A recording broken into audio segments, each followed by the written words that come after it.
Assalamualaikum warahmatullahi wabarakatuh. Nama Muhammad Alif, NIM channel 218511. Di sini saya akan menjelaskan penjualan angsuran. Penjualan angsuran adalah penjualan yang dilakukan dengan perjanjian yang dimana pembayarannya itu dilaksanakan secara bertahap. Yang pertama, pada saat barang-barang berserakan kepada pembeli, penjual menerima pembayaran pertama sebagai dari harga penjualan atau bisa disebut dengan diberikan down payment. Yang kedua, sisanya dibayar dalam beberapa kali angsuran.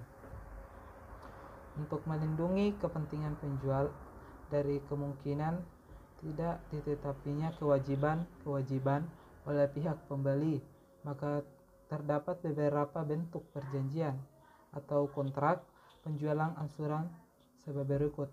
Yang pertama itu perjanjian penjualan bersyarat, di mana barang-barang telah berserakan, tapi hak atas barang-barang masih berada di tangan penjual sampai seluruhnya pembayaran sudah lunas. Yang kedua itu pada saat perjanjian ditandatangani dan pembayaran pertama telah dilakukan, hak milik dapat diserahkan kepada pembeli, tetapi dengan menggadaikan atau menghipotekkan untuk bagian harga penjualan yang belum dibayar kepada si penjual. Yang ketiga, hak milik atas barang-barang untuk sementara diserahkan kepada suatu badan sampai pembayaran harga penjualan dilunasi. Setelah pembayaran lunas oleh pembeli, menyatakan hak atas barang itu kepada pembeli. Perjanjian semacam ini dilakukan dengan membuat akte kepercayaan. Yang keempat, beli sewa, di mana barang-barang yang telah diserahkan kepada pembeli. Pembayaran angsuran dianggap sewa sampai harga dalam kontrak telah dibayar lunas, baru sesudah itu hak milik berpindah kepada pembeli. Untuk mengurangi atau menghindarkan kemungkinan kerugian yang terjadi dalam pemilikan kembali, maka faktor-faktor harus diperhatikan oleh penjual adalah sebagai berikut.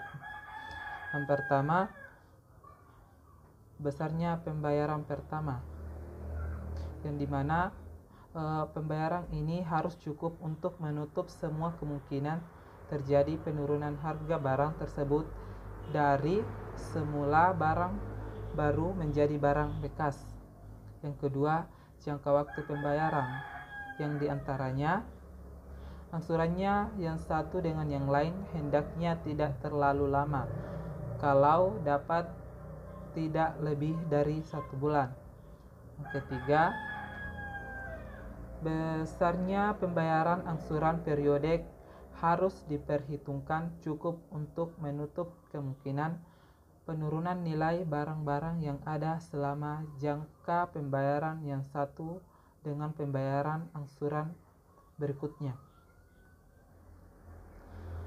Pengakuan laba kotor dalam penjualan angsuran. Pada umumnya, pengakuan laba kotor dalam transaksi penjualan angsuran ada dua cara. Yang pertama, laba kotor diakui untuk periode di mana penjualan dilakukan. Yang kedua, laba kotor dibandingkan dengan periode di mana realisasi pembayaran telah terjadi sesuai dengan perjanjian. Selanjutnya, laba kotor diakui untuk periode terjadinya transaksi penjualan. Pada cara ini, transaksi penjualan angsuran diperlakukan seperti halnya transaksi penjualan kredit. Laba kotor yang terjadi diakui pada saat penyerahan barang dengan ditandai oleh timbulnya piutang atau tagihan kepada langganan. Apabila prosedur demikian diakui, maka sebagai konsekuensinya Pengakuan terhadap biaya-biaya berhubungan dengan dapat diidentifikasikan dengan pendapatan-pendapatan yang bersangkutan harus pula dilakukan.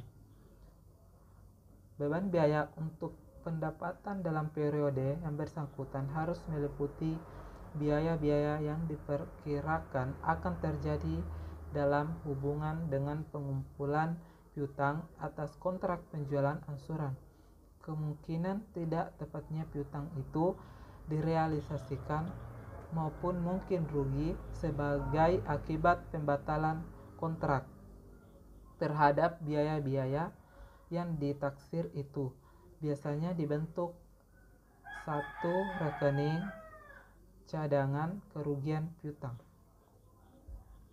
Selanjutnya, pengakuan laba kotor dihubungkan dengan periode-periode terjadi realisasi penerimaan kas.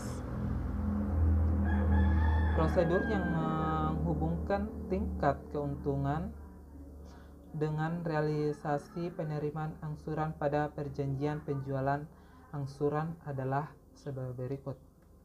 Yang pertama itu penerimaan pembayaran pertama sebagai pembelian harga pokok atau cost dari barang-barang yang dijual atau di servis yang diserahkan sesudah seluruh harga pokok cost kembali, maka penerimaan selanjutnya baru dicatat sebagai keuntungan. Penerimaan pembayaran pertama yang kedua, penerimaan pembayaran pertama dicatat sebagai realisasi keuntungan yang diperoleh sesuai dengan kontrak penjualan. Sesudah seluruh keuntungan yang ada terpenuhi, maka penerimaan selanjutnya dicatat sebagai pengumpulan kembali atau pengembalian harga pokok atau bisa disebut dengan cost. Setiap penerimaan pembayaran yang sesuai dengan perjanjian. Yang ketiga, setiap penerimaan pembayaran yang sesuai dengan perjanjian dicatat sebagai pengembalian harga pokok atau bisa disebut cost. Namun sebagai realisasi keuntungan dalam perbandingan sesuai dengan posisi harga pokok dengan keuntungan yang terjadi pada saat perjanjian penjualan angsuran ditandatangani. Di dalam hal ini keuntungan akan selalu sejalan dengan tingkat pembayaran angsuran selama jangka perjanjian. Selanjutnya, penjualan angsuran untuk barang-barang tak bergerak. Di dalam metode angsuran seperti disebut sidang nomor 3 di atas, perbedaan antara harga penjualan dalam kontrak dengan harga pokoknya atau cost dicatat sebagai laba kantir yang belum direalisasi. Pada akhir periode berhitung jumlah keuntungan yang telah direalisasikan, yaitu besar persentase laba kotor dikalikan dengan jumlah angsuran yang telah diterima dalam periode yang bersangkutan. Jumlah laba kotor yang direalisasikan diakui dengan memindahkan sebagai saldo rekening atau laba yang selalu direalisasi.